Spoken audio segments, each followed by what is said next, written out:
ಉದ್ಯೋಗಿ ವಜಾಗೊಳಿಸುವಿಕೆ lay off ಪ್ರಕ್ರಿಯೆಯನ್ನು Google ಮುಂದುವರಿಸಿದ್ದು, ಗೂಗಲ್ ಸಿಇಒ ಸುಂದರ್ ಪಿಚೈ ಕಂಪನಿಯ ನಿರ್ಧಾರದ ಬಗ್ಗೆ ಮೌನ ಮುರಿದಿದ್ದಾರೆ.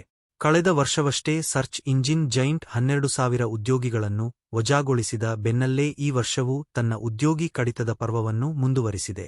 ಎಲೆಕ್ಟ್ರಿಕ್ ವಾಹನ ತಯಾರಕ ರಿವಿಯನ್ ಆಟೋಮೋಟಿವ್ ಜೊತೆಗೆ ಇನ್ನಿತರ ಸಂಸ್ಥೆಗಳ ಹೆಚ್ಚಿನ ಹುದ್ದೆಗಳನ್ನು ತೆಗೆದುಹಾಕಲಾಗಿದೆ ಎಂದು ಸ್ಯಾನ್ ಫ್ರಾನ್ಸಿಸ್ಕೋ ಕ್ರಾನಿಕಲ್ ವರದಿ ಮಾಡಿದೆ.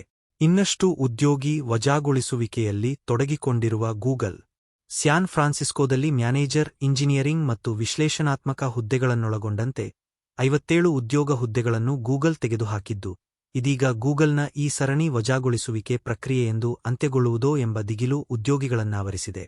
ಈ ನಡುವೆ ಗೂಗಲ್ ಸಿಇಒ ಉದ್ಯೋಗಿಗಳಿಗೆ ಕೊಂಚ ಆಶಾವಾದದ ಮಾತುಗಳನ್ನಾಡಿದ್ದು, ದ್ವಿತೀಯಾರ್ಧದಲ್ಲಿ ವಜಾಗೊಳಿಸುವಿಕೆ ಕ್ಷಣಿಕಗೊಳ್ಳಲಿದೆ ಎಂದು ತಿಳಿಸಿದ್ದಾರೆ.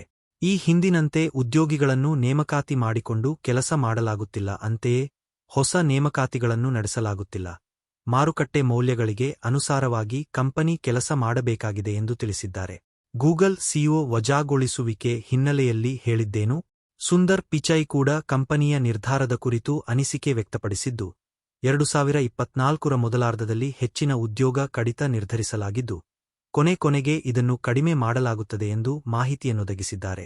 ಆದಾಗ್ಯೂ ಶಿಸ್ತುಬದ್ಧ ನೇಮಕಾತಿ ಕ್ರಮಗಳಿಗೆ ಗೂಗಲ್ ಆದ್ಯತೆ ನೀಡುತ್ತಿದ್ದು, ಈ ಕ್ರಮವಾಗಿಯೇ ಉದ್ಯೋಗಿ ವಜಾಗೊಳಿಸುವಿಕೆ ನಡೆಯುತ್ತಿದೆ ಎಂದು ಹೇಳಿದ್ದಾರೆ.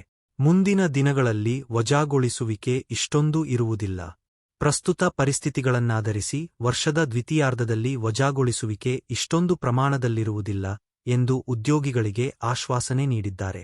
ಉದ್ಯಮದಲ್ಲಿ ನಡೆಯುತ್ತಿರುವ ಸ್ಥಿತ್ಯಂತರಗಳ ನಡುವೆ ವೆಚ್ಚಗಳನ್ನು ಮತ್ತು ಉದ್ಯೋಗಿಗಳ ಬೆಳವಣಿಗೆಯನ್ನು ನಿರ್ವಹಿಸಲು ಗೂಗಲ್ನ ಕಾರ್ಯತಂತ್ರದ ವಿಧಾನವನ್ನು ಪಿಚೈ ವಿವರಿಸಿದ್ದಾರೆ.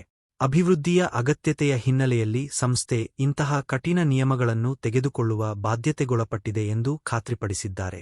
ಕಂಪನಿ ತನ್ನ ಗುರಿಗೆ ಬದ್ಧವಾಗಿದೆ. ಬದಲಾಗುತ್ತಿರುವ ಮಾರುಕಟ್ಟೆ ಬೇಡಿಕೆಗಳೊಂದಿಗೆ ಹೊಂದಾಣಿಕೆ ಮಾಡಿಕೊಂಡು ದಕ್ಷತೆ ಮತ್ತು ಉತ್ಪಾದಕತೆಯನ್ನು ಗರಿಷ್ಠಗೊಳಿಸುವ ಗುರಿಯನ್ನು ಸಂಸ್ಥೆ ಹೊಂದಿದೆ ಎಂದು ಪಿಚೈ ಹೇಳಿದ್ದಾರೆ. ವಜಾಗೊಳಿಸುವಿಕೆಯನ್ನು ಸಂಸ್ಥೆ ಚಿಂತನಶೀಲವಾಗಿ ಹಾಗೂ ಪರಿಣಾಮಕಾರಿಯಾಗಿ ಮಾಡುತ್ತಿದ್ದು, ಇದರ ಬಗ್ಗೆ ಕೂಡ ಗಮನಹರಿಸಲಾಗಿದೆ ಎಂದು ಪಿಚೈ ವಿವರಿಸಿದ್ದಾರೆ. ಹಳೆಯದಕ್ಕೂ ವರ್ತಮಾನಕ್ಕೂ ತುಂಬಾ ವ್ಯತ್ಯಾಸವಿದೆ. ಹೊಸದಾಗಿ ಕೆಲಸಗಳನ್ನು ಆರಂಭಿಸಲು ಸಾಕಷ್ಟು ಬೇಡಿಕೆ ಇದೆ ಹಾಗೂ ಈ ಹಿಂದೆ ನಾವು ಹೆಚ್ಚಿನ ಉದ್ಯೋಗಿಗಳನ್ನು ನೇಮಕಾತಿ ಮಾಡುವ ಮೂಲಕ ಕಾರ್ಯಗತಗೊಳಿಸಿದ್ದೆವು. ಆದರೆ ನಾವೀಗ ಇರುವ ಪರಿಸ್ಥಿತಿಯಲ್ಲಿ ಅದೇ ರೀತಿ ಮಾಡಲಾಗುವುದಿಲ್ಲ ಎಂದು ಪಿಚೈ ಹೇಳಿದ್ದಾರೆ. ಈಗೀಗ ಮಾರುಕಟ್ಟೆ ಬೇಡಿಕೆಗಳಿಗೆ ಅನುಸಾರವಾಗಿ ನಾವು ಕಾರ್ಯನಿರ್ವಹಿಸಬೇಕಿದೆ. ಹಾಗಾಗಿಯೇ ಇಷ್ಟೊಂದು ವಜಾಗೊಳಿಸುವಿಕೆ ನಡೆಯುತ್ತಿದೆ ಎಂದು ತಿಳಿಸಿದ್ದಾರೆ. ಉದ್ಯಮ ಬದಲಾವಣೆ ಹಾಗೂ ಆರ್ಥಿಕ ಅನಿಶ್ಚಿತತೆಗೆ ತಕ್ಕಂತೆ ಕಂಪನಿ ಹೊಂದಿಕೊಳ್ಳಬೇಕಿದೆ. ನಡೆಯುತ್ತಿರುವ ಉದ್ಯಮ ಬದಲಾವಣೆಗಳು ಮತ್ತು ಆರ್ಥಿಕ ಅನಿಶ್ಚಿತತೆಗಳ ಮಧ್ಯೆ ಕಾರ್ಯಾಚರಣೆಗಳನ್ನು ಸುಗಮಗೊಳಿಸಲು ಮತ್ತು ಸಂಪನ್ಮೂಲಗಳನ್ನು ಅತ್ಯುತ್ತಮವಾಗಿಸಲು ಪ್ರಯತ್ನಿಸುತ್ತಿರುವ ಗೂಗಲ್ನ ಕೆಲವೊಂದು ಪ್ರಗತಿಗೆ ಸಿಇಒ ಅವರ ಹೇಳಿಕೆಗಳು ನಿರ್ಣಾಯಕ ಕ್ಷಣದಲ್ಲಿ ಬಂದಿವೆ. ಗೂಗಲ್ನ ಸಾಮರ್ಥ್ಯದ ಬಗ್ಗೆ ಪಿಚೈ ಆಶಾವಾದ. ಉದ್ಯೋಗಿಗಳ ಕಡಿತದಿಂದ ಎದುರಾಗುವ ಸವಾಲುಗಳ ಹೊರತಾಗಿಯೂ ವೇಗವಾಗಿ ವಿಕಸನಗೊಳ್ಳುತ್ತಿರುವ ಟೆಕ್ ವಾತಾವರಣದಲ್ಲಿ ಹೊಂದಿಕೊಳ್ಳುವ ಮತ್ತು ಅಭಿವೃದ್ಧಿ ಹೊಂದುವ ಗೂಗಲ್ನ ಸಾಮರ್ಥ್ಯದ ಬಗ್ಗೆ ಪಿಚೈ ಆಶಾವಾದಿಯಾಗಿ ಉಳಿದಿದ್ದಾರೆ.